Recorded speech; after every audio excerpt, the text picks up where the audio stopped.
அனைவருக்கும் வணக்கம். இன்னைக்கு என்னுடைய 47வது கதை. இன்னைக்கு நம்ம பார்க்க போற கதையோட தலைப்பு என்னன்னா மாட்டு வண்டிக்காரர். இந்த வீடியோ பிடிச்சிருந்தா மறக்காம லைக் பண்ணுங்க, ஷேர் பண்ணுங்க, கமெண்ட் பண்ணுங்க, சப்ஸ்கிரைப் பண்ணுங்க, பக்கத்துல இருக்க பெல் ஐகானையும் கிளிக் பண்ணுங்க. வாங்க வீடியோக்குள்ள போலாம். ஒரு ஊர்ல ஒரு சின்ன கிராமத்துல ஒரு விவசாயி வாழ்ந்து வந்தாரு. அவர்கிட்ட தான் அந்த கிராமத்திலே ஒரே ஒரு மாட்டு வண்டி இருந்துச்சு. அதனால அவர் தான் அங்க இருக்க நிறைய பொருட்களை எடுத்துட்டு போய் மற்ற ஊர்களுக்கு போய் சேர்ப்பாரு. ஒரு நாள் அவரு அந்த மாட்டு வண்டியில நிறைய தேங்காய்களை எடுத்துட்டு போய் ஒரு ஊருக்கு போயிட்டு இருந்தாரா. போற வழியில அந்த ஊருக்கு போற வழியை அவர் மறந்து போயிட்டாரு.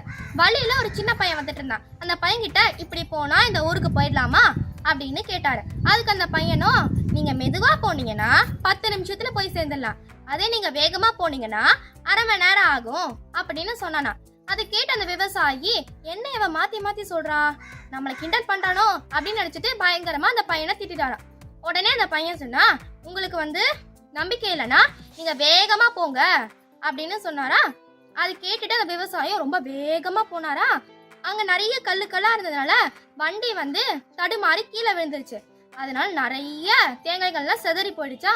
அதை எடுத்து அந்த வண்டியை சரி பண்ணி அது மேல வச்சு எடுத்துட்டு போறதுக்கே அரை மணி நேரம் மேல ஆயிடுச்சு.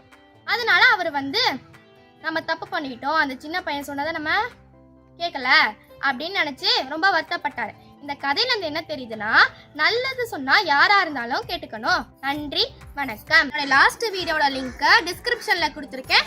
மறக்காம அதை பார்த்துட்டு உங்க கருத்தை கமெண்ட்ஸ்ல சொல்லுங்க.